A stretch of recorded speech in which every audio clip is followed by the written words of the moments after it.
Ladies and gentlemen, Paul Leslie presents. And now your host, Paul Leslie. The man we're speaking to is an actor of stage and screen, also a voice actor, a musician, recording artist, and author.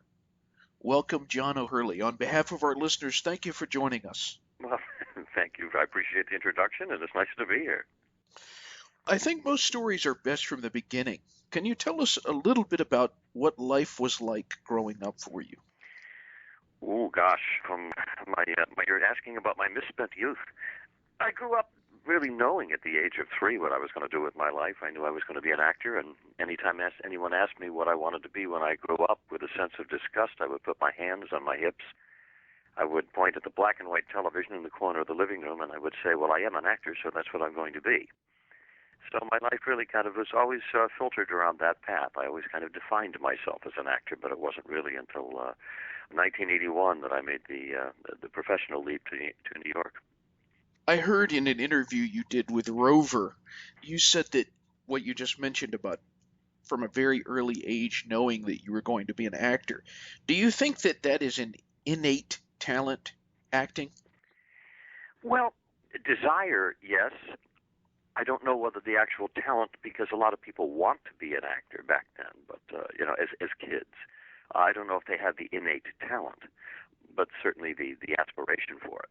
I think what I had, in order for me to connect all of the dots, I had to go back and spend a lot of time studying my fundamentals and getting my talent base, the things that were actually learnable, the singing, the movement, interpretation of character. All those things are learned skills. And I think the idea, some of it is innate, I guess, it goes along, and you develop, you hone that talent for that need to express, I guess. What kind of music did you hear around the house growing up? Oh, mostly melodies. I was very addicted to the film themes of the time, Moon River, Exodus. You'd hear these great, Gone with the Wind had a great theme. I used to love these because they were big and sweeping and very moving and emotional pieces. And they were popular in music back then. They weren't necessarily driven to lyrics. And when films came out, they had themes. And so I heard a lot of those, and I think a lot of those in that sense of that very sense of that Puccini kind of feel, that Verdi type of feel that music had back in the 50s. I was very impressed by. So I heard those in my head, and I think that was really the genesis of my love of composing, is taking those sweeping film themes and kind of rescoring them. Our special guest is John O'Hurley. You have appeared in many, many productions of the Chicago. I have. I've done somewhere between over 1,000 performances. I know that for sure. Probably more than any other single actor. But I have enjoyed this role just tremendously because he's one of the last great leading men left on Broadway. But Billy Flynn is an elegant, conniving, but very, very strong and kind of arch-driven type of character that they just don't write anymore. They don't write elegant characters anymore. So it's a joy to slap on the tux every night and drive this wonderful vehicle called Chicago across the stage. Can you recall the first time you saw a performance of Chicago? I do. I actually saw it back in its older style. The show's gone a major renovation and rethinking and restaging back in 1995, which is what its current version is. But it actually was on Broadway with Jerry Orbach and Chita Rivera back in the late 70s. I ran 900 performances there for a couple of years, but it was a much more vaudevillian style show, kind of Punch and Judy, and it was a lot of set. The sets were, but the whole interpretation of the show was different, and it didn't quite have the same. I want to say that slickness that it does now. I'm very curious to know, since you are a composer yourself, what do you think of John Kander as a composer of music? Absolutely genius. I think one of the best that the Broadway theater ever had. I listen to these melodies and to the lyrics, and I just go, these are absolutely. And I'll point to one particular song. It's a famous one in the musical Chicago. There's a song. It's called the Ventriloquist Number. They both reached for the gun, and it is one of the most brilliantly conceived pieces of music that slides perfectly into the moment of the show. And how they came up with that, how that idea of doing the attorney becoming the Billy Flynn becomes the ventriloquist, and Roxy's there on his lap looking like little Charlie McCarthy, and it was just an absolutely brilliant number, and the conception of that is just staggers me. The music in Chicago composed by John Kander, the lyrics by Fred Ebb. Have you met either of those men, the late Fred Ebb or John Kander? John, I've met on many occasions. I've done the show in New York many times. Did the 10th anniversary show. I also did the 15th anniversary show, and the 18th is actually coming up this week, and I'll be in New York for that as well. We're kind of on the brink of the 20th anniversary, and I hope to be I still hope I'll have the tuxedo available for that. When did you first write music yourself? Well, I always wrote music in my head, and it never goes down on paper. I don't read music, so I don't bother writing music. What I do is I hear things, and so I'm self-taught, but I play by ear. So consequently, if I haven't composed it, I can't play it. Tell us about performing. Walk us through the experience. What is it like through your eyes when you're on stage? Well, I grew up with an enormous sense of stage fright. And it was keyed mostly because my expectations were so high and my threshold for disappointment was so low. So the anxiety of getting it right and being perfect was so extraordinary.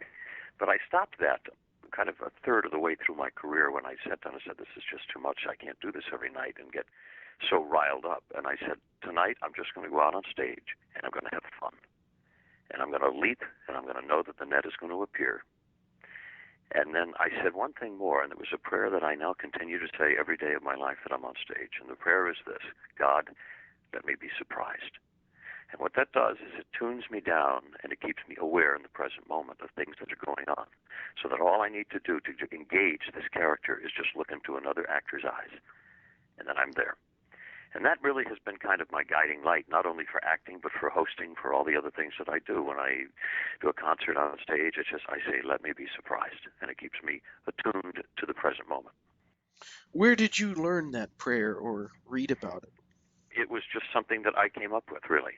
And it's just a kind of a resolution of all of the things that have been taught to me over the years, that all you need in art, whether it's interpretive art of any sort, or whether you're more specifically an actor or a singer, is to be in the present moment, because that's really where the art of it all is. It's what's happening on stage at that moment. You don't come in with preconceived notions. You don't come in with line readings, and you come in with, otherwise you're just basically reading a script. But if you come in to experience the performance moment by moment, then the audience is with you, because that's exactly the type of honesty that they paid to see. Our special guest is John OHurley.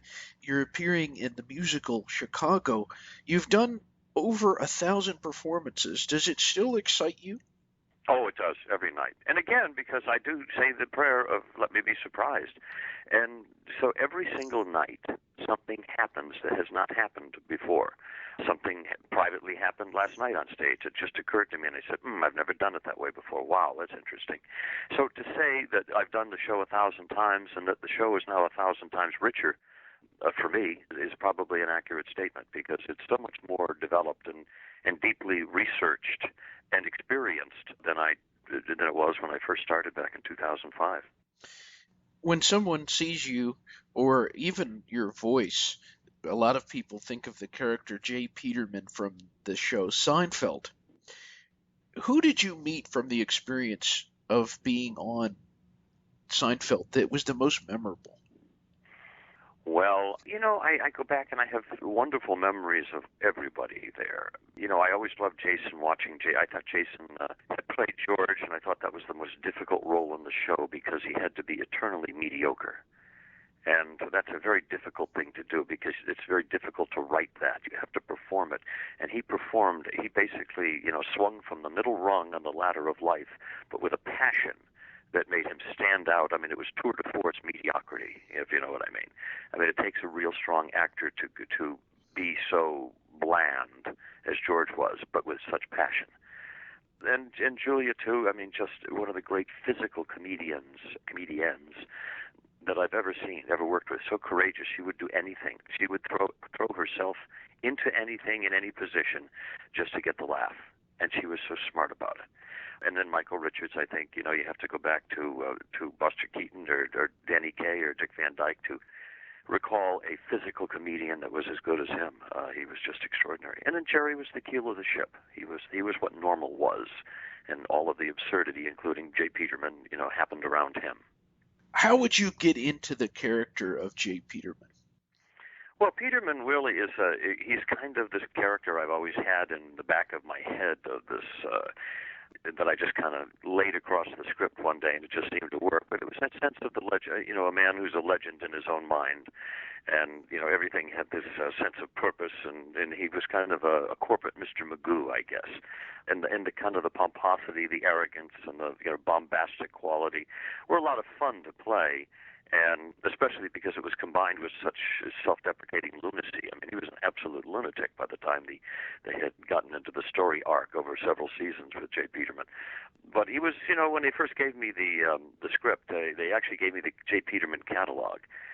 And I said that, as I was reading through it, these long adventure stories about an Oxford button-down, and I said it sounds a little bit like a bad Charles Kuralt and a bit of a 40s radio drama. So that was kind of the genesis of the stylized voice of J. Peterman. Our special guest is actor and musician John OHurley. I was listening to this song, Waltz for the Man in the Moon. Tell us about that song. Well, that's actually the only song that I have ever written lyrics to. Oh, I take that back. I did write a piece for my wife for her birthday. But that's the only song I've ever written. Waltz for the Man in the Moon I wrote during Dancing with the Stars. And I was so taken by the waltz because I loved that kind of, I'd never really danced in thirds before, in triplet. And that's really what the waltz tempo is. It's 1, 2, 3, 1, 2, 3.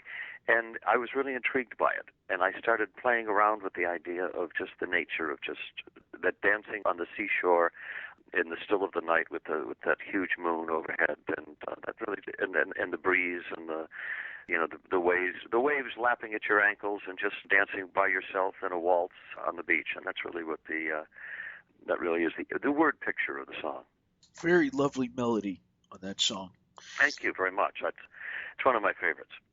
What inspires you to compose? I love sitting at a piano with a glass of wine and just melodies come into my head, and the more that I play with the chord structures, to say that any one song comes a certain way, I can't say that that's true, but I just hear melodies in my head. They're derivations of other things that I've heard, and I say, no, that should be going a different way, and then I start playing that the different way, and I go, okay, yeah, it's much more interesting to me that way, and that will be the beginning or the core structure that I begin with to create something. Is there a song of yours that is more meaningful? Well, I think probably a song called The Dry Salvages that I wrote. That was the first song that I wrote, and it was something that I would break into the theater in college. I lived above the theater, and I kind of had the key, and I went through the bathroom in the back of the theater and was able to get into the theater. And so while everybody else was out at the pubs at night, I'd be down there on the old piano at the theater, and I'd be sitting there teaching myself to play. And that was one of the first songs that I ever wrote, and so it has some extraordinary meaning to me. What is the best thing about being John OHurley? Well, I get to do a lot of different things because I follow my imagination. And whatever my imagination tells me to do, I do. And if I've had an eclectic career, it's because I've listened to it. And so it takes me to a lot of different arenas, and so I end up wearing a lot of different hats, albeit sometimes at the same time, and I'm switching hats all the time. But it makes for very, very interesting and fulfilling life. I don't do any one thing tremendously well. I do a lot of things okay. And I enjoy that. I mean, I try to do the best I can in each one of them. But I realize I'm not a genius in any one area. I'm just a guy I'm just another bozo on the bus who just happens to have a lot of different interests. For anyone who's listening to this interview, wherever they are, what would you say to them? Well, I would say I believe very strongly that the daydreams that we have, not the night dreams, the daydreams, the recurring daydreams we have are our imagination telling us what we should be doing. And I believe that if God has a way of speaking to you, that's how he does it. It's through your imagination. And I believe that not your rational mind, because that'll stop you from doing things, but your imagination doesn't lie to you, because it doesn't know how to lie to you. It knows everything about you. It knows your strengths, your capabilities, and what it imagines, those little daydreams that you have, is what you should be doing. My last question. Who is John OHurley? I'll get back to you on that someday. He's constantly revealing himself every day to me. I have a very complex mind and I think John OHurley is an absurdist in a world that seems to welcome it. I don't take myself too seriously. As I say, I'm just another bozo on the bus. And I believe in elegance. I love elegance, and I like beautiful things. I'm a very sensual person. But I think, and so I've chosen the right field for my life, because it's all of the worlds that I dip into right now demand that and appreciate it. Thank you very much for sharing with us. Great to talk with you.